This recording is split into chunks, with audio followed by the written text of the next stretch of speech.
अदृश्य दुनिया YouTube channel को लाइक करें, सब्सक्राइब करें और बेल आइकन को ऑल पर सिलेक्ट करें ताकि आने वाली हमारी सारी वीडियो आप देख सकें। गर्भ पीड़ा। श्री कृष्ण कहते हैं कि जब बच्चा माँ की कोख में आता है तो उसके साथ क्या घटित होता है। जय श्री महाकाल, जय माता दी। हमारी यूट्यूब फैमिली, एक बार फिर स्वागत है आप सबका, आप सबके इस यूट्यूब चैनल अदृश्य दुनिया पे। महादेव आप सबको स्वस्थ रखें, आप सबका प्यार सहयोग बस चैनल को ऐसे ही मिलता रहे, ये प्रार्थना है। वीडियो आपको जो भी अच्छा लगे उसको लाइक सब्सक्राइब जरूर करिए और आगे शेयर जरूर करिए।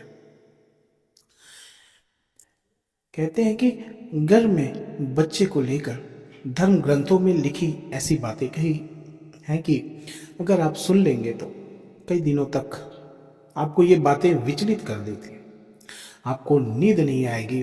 गर्भ में आए जिस बच्चे की एक हरकत पर माता पिता नाच उठते हैं और उनकी खुशी का ठिकाना नहीं रहता। वह बच्चा असल में गर्भ में कैसे विकसित होता है और कैसा महसूस करता है, ये बात किसी को भी विचलित कर सकती है। मानव शरीर कैसे बनता है। कृष्ण कहते हैं कि अन्य योनियों को भोग कर जब जीव को मनुष्य शरीर मिलता है तो पहले वह वर्ष वर्ष के द्वार अन्न में पहुंचता है और अन्न के द्वार माता पिता के उदर में पहुंचता है। इसके बाद माता पिता का पिता का वीर और माता का रज दोनों के संयोग से उसकी रचना होती है। 5 रात्रि में यह बुदबुदा बनता है। 10 रात्रि में एक बेर की आकृति जैसा होता है। 10 दिन के बाद धीरे धीरे मांसपेशियां बढ़ना शुरू हो जाती हैं। 1 महीने में यह अंडे के जैसा रूप ले लेता है।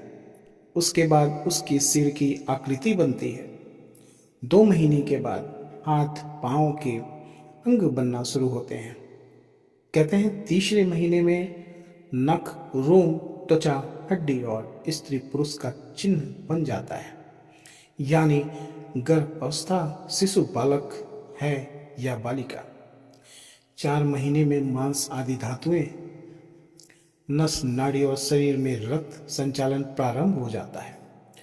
बच्चों को महसूस होता है नर्क।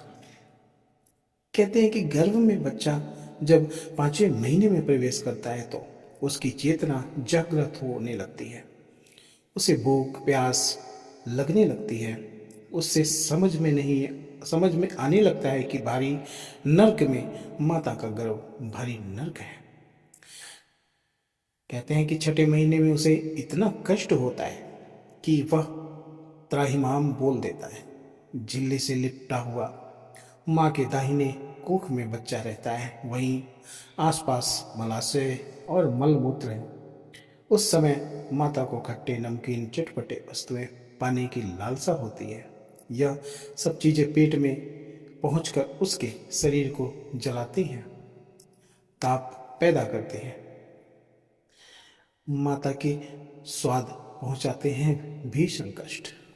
कहते हैं कि माता के खाए हुए नमकीन, मिर्च आदि वाले पदार्थ और यज्ञ मल मूत्र के गड्ढे में पड़ा हुआ वह शरीरधारी जीवात्मा भारी कष्ट भोगता है। सुकुमार होता है तो वहाँ विष्ठा के छोटे छोटे कीड़े उसे अंग प्रत्यंग को नोचते हैं। उसे भारी कलेश होता है, इतना ही कि उसे क्षण क्षण में मूर्छा आ जाती है। माँ को ऐसे में समय में मिर्च मसालेदार, गर्म, ठंडा, तीखा, खट्टा और अच्छा लगता है। वह जीव कुंडलकार पड़ा हुआ कष्ट झेलता है। अब वह बंद झिल्लियों में पराधीन, अंग हिलाते डुलाने में भी असमर्थ, उस समय भगवान की प्रेरणा से पिछले कई जन्मों को याद करता है। उसकी स्मरण शक्ति जागृत होती है। फिर पूर्ण जागृत होते हैं ज्ञान शक्ति। 7वें महीने में उसे सैकड़ों जन्मों की बातें उसे याद आती हैं। गर्भ में घोर अशांति महसूस करता है। इस महीने में उसकी ज्ञान शक्ति पूर्ण जागृत हो जाती है। उधर में प्रसूति वायु चलमयान होता है। और यह माता को आनंद होता है कि बच्चा हिल डुल रहा है, मतलब ठीक है।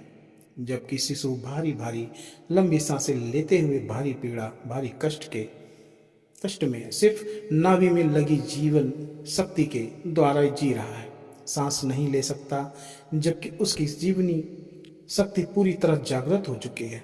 वह सब जानता है और इस तरह वह जीव भयभीत हो जाता है। मुझे बाहर निकाल दो प्रभु। उसी समय भगवान की प्रेरणा से उसे ज्ञान होता है और वह कहता है कि प्रभु, सबके हृदय में आप ज्ञान स्वरूप परमात्मा विराजमान हो।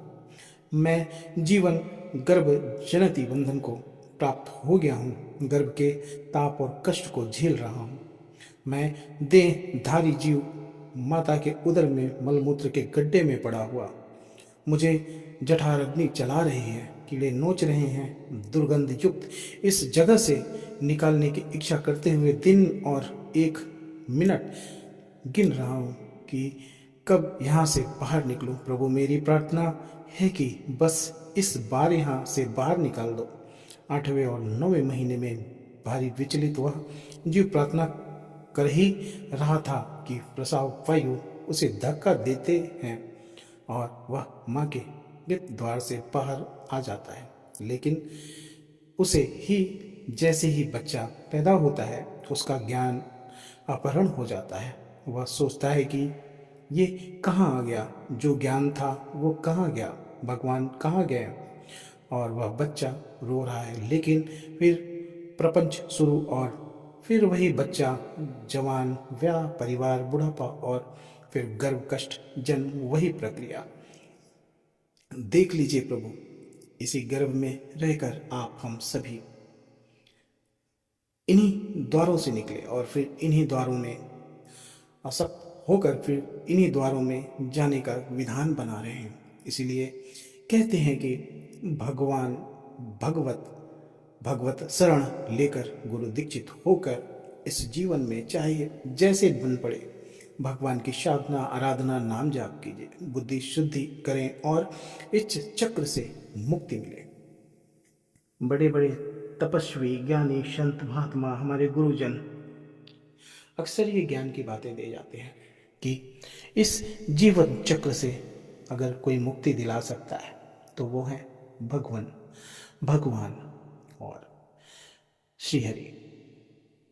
भगवत गीता में इन सब चीज़ों का वर्णन है, इन सब बातों का वर्णन है। श्री कृष्ण ने भगवत गीता में बहुत सारी बातों को बताया है और शायद हमें उन चीज़ों का पालन करना चाहिए, इसलिए कि जब हमें हमारे शरीर थकते हैं और हमारे पास हमारी मदद को कोई नहीं रहता, तो वही भगवान, वही दीनानाथ, वही प्रभु हमारी बातों को सुनते हैं। तो एक समय रहते हमें भगवत ज्ञान जरूर रखना चाहिए और भगवान में मन जरूर लगाना चाहिए। आप सबको ये वीडियो कैसा लगा ज़रूर बताइएगा और अच्छा लगा हो तो कमेंट भी करिएगा और आगे भी शेयर करिएगा। और आपके अगल बगल कहीं भी, आप जहाँ भी जिस प्रदेश से हैं, अगर कुछ ऐसी घटनाएं, कुछ ऐसी जगहें हैं जहाँ पे ऐसी कुछ बाधाएं हैं, यूँ कह लें कि जैसे भूत प्रेतों का कुछ ऐसी बात है या फिर कुछ ऐसी घटनाएं हुई हैं अदृश्य शक्तियों के द्वारा, तो अवश्य हमें बताएं। हम अपने चैनल पे उसको वीडियो के माध्यम से दिखाएंगे, आप सबका सहयोग मिलेगा और वीडियो अच्छा लगेगा तो ज़रूर आगे बढ़ाइएगा, लाइक करिएगा। महादेव आप सबको स्वस्थ रखे। जय श्री महाकाल, जय माता।